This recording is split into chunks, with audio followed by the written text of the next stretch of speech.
It was on a Monday morning in March when I woke up to take my middle school's FSA, or the Florida Standards Assessment, a test that, for most kids, was of utmost importance, given that it determines grade retention and class placement for the rest of the year. But I couldn't have cared less. After all, in just the week before, I had no electricity at home, hadn't eaten that entire day, and my close friend Jamie had just been hospitalized as a result of a shooting caused by gang violence. So with all of these external circumstances clashing in my life, how on earth could I possibly do well on an exam? The answer to that question was clearly evident in my scores, which, as you can probably guess, were failing, resulting in me being placed in all remedial classes. But even then, it didn't matter to me, because I had even bigger problems, from taking care of family members to paying the bills that I had to face at home. However, I wasn't alone in my plight. You see, my same story is true for millions of other African American youth, and in their communities, this is business as usual. Problems like crime, violence, and drugs rage on, while our students suffer the consequences, leading to shocking yet predictable statistics, like the fact that only 16% of African American youth will be proficient in reading by the time they reach high school. And in many instances, by the time we find out this is the case, it is far too late to reverse the damage that has already been done to them by our broken schools. Damages that, if you were to visit my high school, you would see surrounding you at every corner, in the form of students like DJ, who barely maintained a 2.0 average, or my friend Kyle, who had already dropped out, giving up on any hopes of graduation. What's happening here is that these kids realize they don't have any future academically, and have come to the grim understanding that their prospects of getting an education followed by a decent job are so slim, they must look to crime as an alternative to providing for themselves and their families. And it all starts with one thing: literacy. You see, it doesn't take a college degree to sell drugs. All you need is desperation and a desire to make a quick buck, incentivizing these already poor, disadvantaged minority teens to partake in criminal activity, landing them in juvenile court. So how do I know all of this? Because I was almost one of them. And in my experience, one of the worst things about this cycle is how we oftentimes end up blaming kids, the people who we should be trying to help, for problems like these that are perpetuated by our broken schools, attributing the misfortune of students like my friend Jamie to the ghetto music he listened to, the poor parenting he may have received, or just blatant stereotypes, like the notion that black youth are inherently bad. However, I knew that this was simply not the case. Kendrick Lamar, Jamie's favorite artist, wasn't a bad person. He simply used music as a means of expressing the damaged, crime-ridden childhood he had experienced, something many African American youth like myself can relate to. Jamie's mother, by all means, wanted to give him an education, but just didn't have the resources to do so. And finally, Jamie wasn't a bad kid, something which I am sure all of his teachers would agree with. However, what was truly bad were the things we had no control over, like the glaring educational inequality that existed in the schools we went to, what little instruction we received, much of which was beyond subpar, and the lack of resources that existed for us to be able to do well, even if we could receive a quality education. For me, this was internet access, something that was required for me to even remotely begin working on most assignments, particularly my English class's final project that consisted of a 20-slide-long presentation. But judging by how my family couldn't afford to pay for electricity, let alone a computer, there was no way I was going to turn in an entire PowerPoint by the next day. When I sprinted over to the library to work on it, it was closed. When I raced to the community center, they turned me down almost instantly. And when I went from door to door asking all of my friends and neighbors, not one of them had a computer for me to use.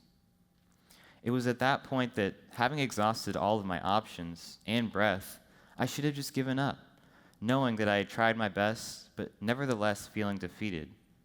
Or at least, that is, until there was this one other idea that I had to try.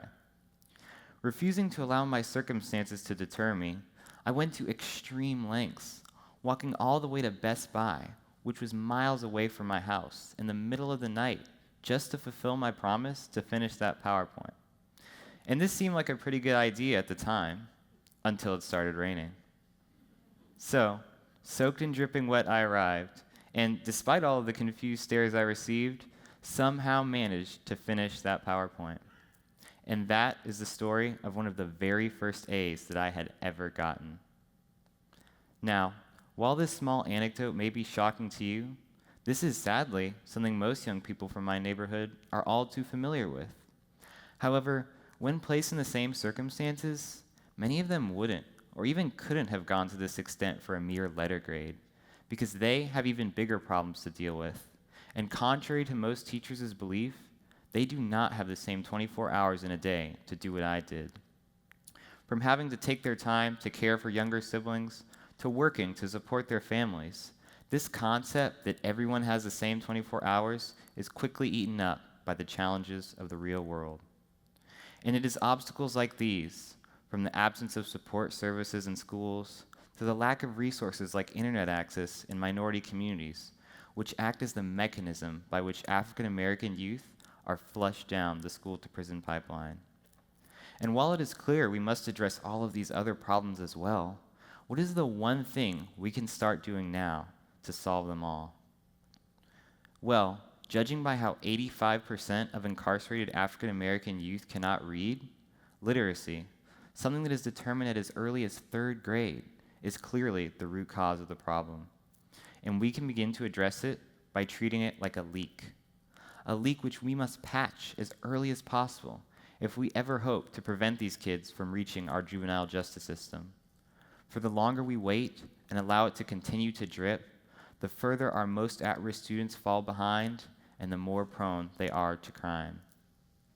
Intervention of this kind is important because in many cases, once these kids reach the back of that police car, it is that much harder to get them out, with recidivism rates reaching over 50% for first-time offenders.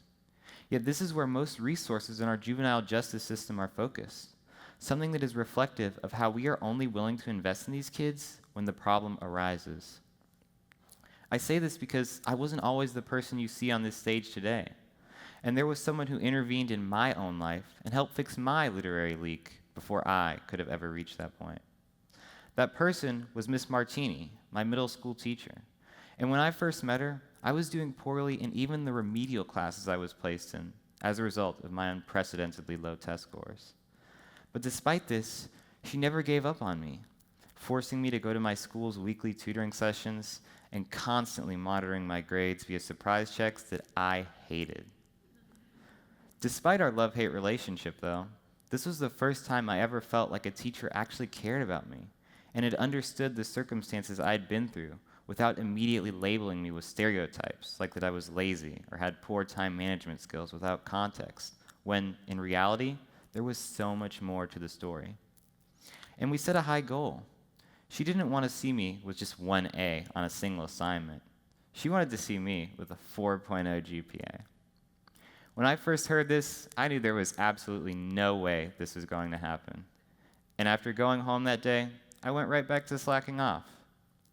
This was the case for pretty much the entire week, until one of the most profound experiences I've ever had in my life helped motivate me to want to get there. A few months earlier, I had applied to serve as an advisor to Harvard's Graduate School of Education on a whim. Maybe it was because the name sounded cool, or just since I had nothing better to do.